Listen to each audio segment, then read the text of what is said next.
Here's a short overview of all of the editor settings that I have and some other neat tricks of how I organize things. So hopefully if you like the style that I am using here, you can get something similar. First of all, I want to talk about one plugin that I keep getting questions about, and that's like, how do you have the nice white block that you can use to like jump around in scripts and all of these different actions. Well, this is called Vim Motions. This is just a type of way to navigate through the script without using a mouse. And with that plugin does come the nice visuals.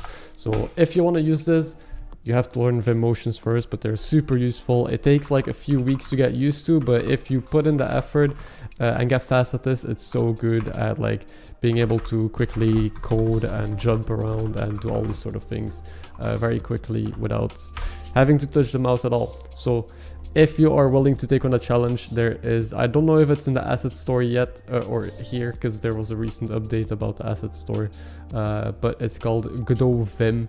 There's a few versions. The one I'm using is called just Godot Vim. There's another Vim Godot one, I'm pretty sure. But this is the one that I like. So that's how you get this visual in the script editor and stuff.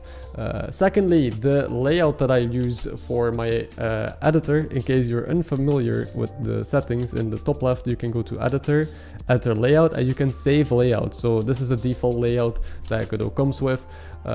It's good, but I do like to always have my output panel open on the right side. I do have an ultra wide. I'm currently recording on a shrink version, but my screen is a bit wider. So usually I like to fill it with the output panel, because I do have a lot of outputs that come in there while I'm testing the game, custom debugging, or even while I'm scripting with the to-do actions and things like that. So basically, if you right click here on the bottom on the output panel, you can do make floating and put it wherever you want.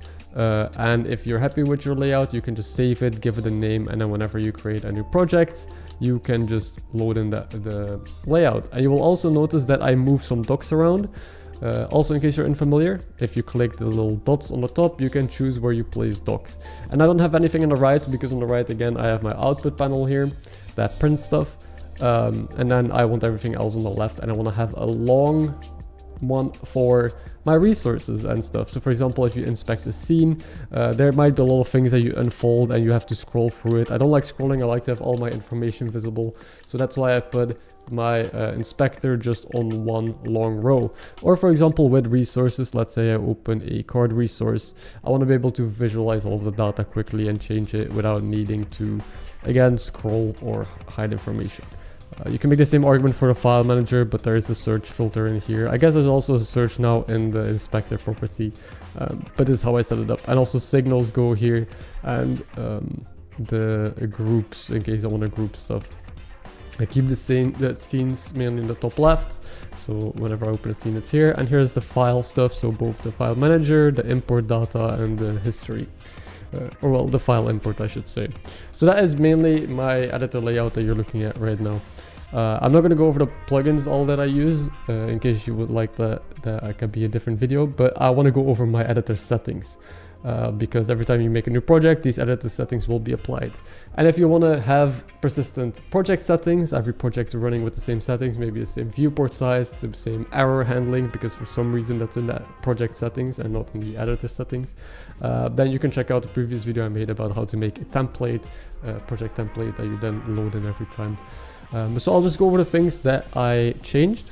The dock tab style I did to icon only, because I just like everything neater with icons. It might take, again, a few days to get used to knowing which icon is which, but it's a lot cleaner to me instead of just text everywhere. So I have icon only on everything.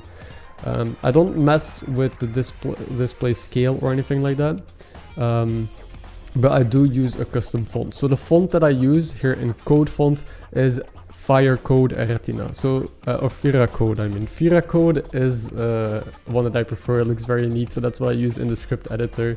There's a few other similar ones, but you just download it, point towards it, and it does have contextual ligatures, which means that stuff like equal signs or like double equal, as you can see here, they get put together, or smaller or equal then gets put together. So it just makes things.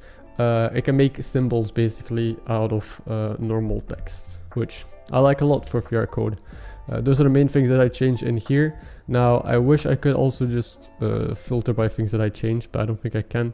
So I think by default it is capitalized. So whenever you have here these properties displayed, they're going to be just capitalized, but I like keeping them raw. So that way you can actually see what the internal names are. So as you can see here on the left, you'll see round gate, for example. This is just how the variable is put in my script. If you want it to look neater, you can keep it on capitalized, and then it changes it to like a prettier version. But I prefer if everything is just exactly like I put it in the script. It's just easier to keep track of. But again, that is personal preference. I don't know why I closed. We have to go back in here. Then when it comes to the theme, you will notice everything is a bit darker. So the main style I went with was, I think it is Breeze Dark.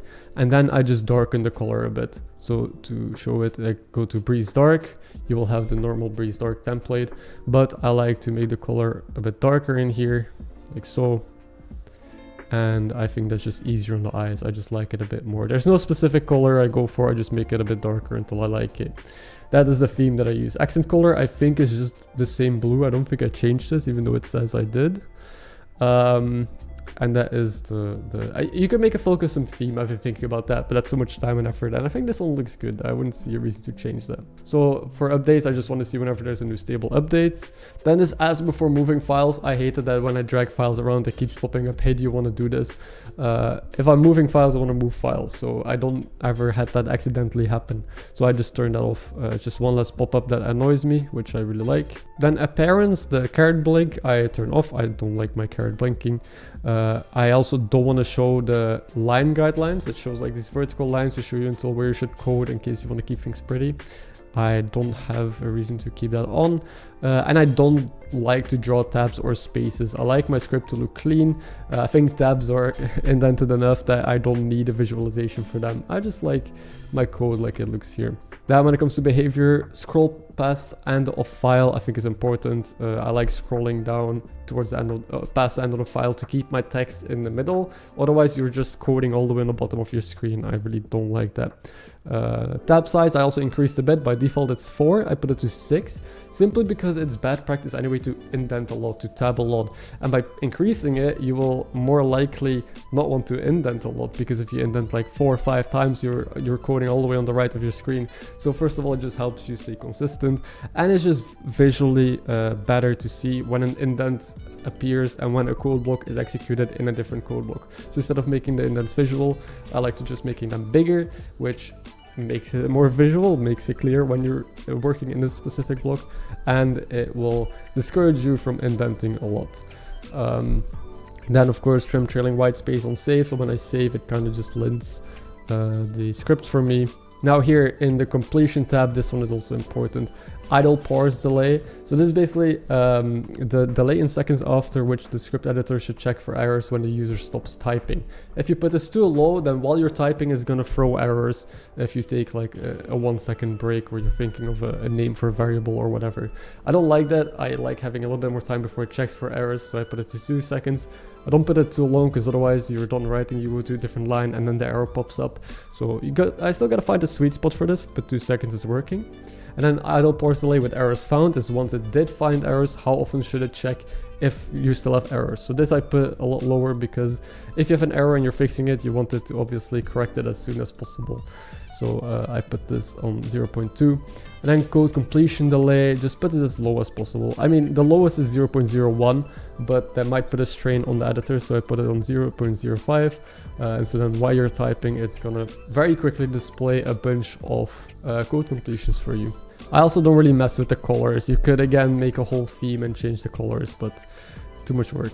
Then in the run bottom panel, action on play, I have do nothing, because every time I click run or I want to place that stuff, it's just gonna open something. Like the output panel is always open, I guess, but the debugger pops open and it just closes the screen. If I want to check the debugger, I'll check the debugger. It doesn't have to do it automatically. So this one is on do nothing. Also the output size, I increase a little bit of my output terminal because it's very small. I put it on 14, but sometimes I go a little bit bigger. And always clear output on play. I don't like this. You could keep it on, but I like keeping whatever I have in the output if I go again, in case I do keep track of like different runs, like debug stats, and I want to play test very quickly and I want to be able to scroll back and see what happened. Instead of logging stuff manually, I can just keep it in here.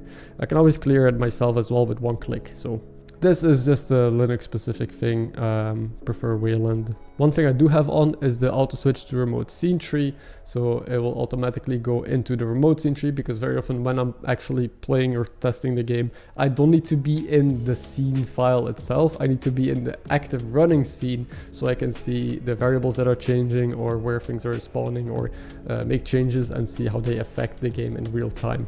So this one I have on as well.